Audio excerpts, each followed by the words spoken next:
एक उस्ताद कौम का मैमार होता है, कौम का रहबर भी कहा जाता है, लेकिन अगर उस्ताद ही गलत राह पर गामजन हो तो माशरे का क्या हाल हो सकता है।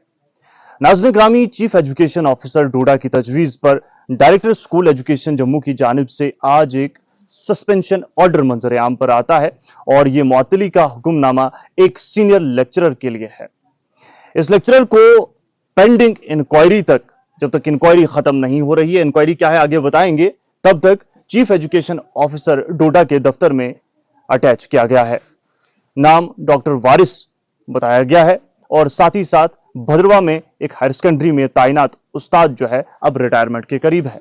बताया जा रहा है कि बहुत कम वक्फा है, रिटायर होने को है, लेकिन जो इल्जामात इस साहब पर लगाए गए हैं वो बहुत ही संगीन है।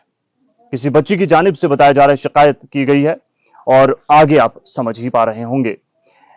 इन साहब के खिलाफ आज भद्रवा में सुनने को मिला कि एहतजाज भी किया गया और एहतजाजी मुजाहिरा क्या कुछ किस तरीके से था, उस हवाले से अभी हमारी भी तहकीक है और मजीद क्या कुछ इल्जामात आयद किए गए हैं उस हवाले से भी हम तहकीक कर रहे हैं। लेकिन जो कुछ बातें अभी तक मंजर आम पर आई हैं वो इंसान को सोचने पर जरूर मजबूर कर देती हैं कि अगर एक उस्ताद पर इस तरीके के लगाए गए इल्जामात सही साबित होते हैं, पुलिस की तहकीकात के बाद पुलिस इस मामले पर मोहर लगा देती है, तो कि जनाब फिर जो कुछ मेरी जुबान पे आ रहा है मैं लबस्ता हो जाता हूं कि किन लफ्जों में बयान करूं।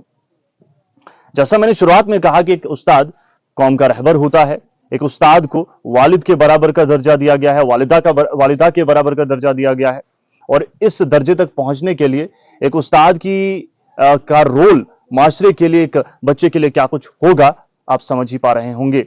लेकिन दौर जदीद में इस तरीके के मामलात जब मंजर-ए-आम पर आते हैं और अगर इन पर तस्दीक लगती है तो फिर क्या कुछ इंसान सोचता है ये जरूर जो है आप भी समझ सकते हैं। आपको यह भी बता दूं कि ऐसे बहुत सारे मामलात हमारे कानून तक भी पहुंचते हैं, लेकिन बदकिस्मती से तस्दीक नहीं हो पाती और मामले मामले बनकर रह जाते हैं। लेकिन मैं यही कहूंगा, अगर किसी भी बच्ची या फिर किसी भी बच्चे पर इस तरीके की ज्यादती कोई करता है, चाहे वो उस्ताद है चाहे वो कोई और भी है, आप आगे बढ़िए और आवाज उठाएं। किसी भी शख्स के लिए ज्यादती सहना बिल्कुल गलत है और कानून हर किसी के लिए है। मैं मुबारकबाद पेश करूंगा उन लोगों को जो जुल्म के खिलाफ आवाज उठाते हैं और जालिम के लिए सजा की मांग करते हैं।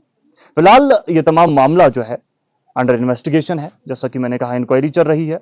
हम किसी भी मामले की किसी भी तरीके की तहकीक या माफ कीजिएगा तस्दीक नहीं करेंगे, लेकिन बस ये कहता हूं कि मामला भद्रवा से सामने आ रहा है और जो मामला है वो निहायत ही अफसोसनाक है और मुझे बहुत दुख हो रहा है। तब भी होता है जब कोई मुझे इस तरीके का मामला सुनाता है, लेकिन वो कहते हैं कि जब इंसान अपनी जुबान खोलता है तो साथ में कुछ चीजें और होनी चाहिए। लेकिन अगर ऐसा होता है और ऐसे लोग माशरे में हैं तो वो समझ जाएं, क्योंकि वक्त अनकरीब है, हर किसी का घड़ा भरता है और जब ये भरता है तो आवाज नहीं आती है, फिर जो होता है वो बहुत खतरनाक है। और मैं चाहूंगा कि इस तरीके के इल्जाम जब भी आयद किए जाते हैं तो तहकीकात बड़े बेहतर तरीके से हो, ताकि तमाम तर पहलू बेनकाब हो जाए और जब तक किसी के दिल में दुख ना हो, यूं ही बेवजह किसी की आंख नम नहीं होती।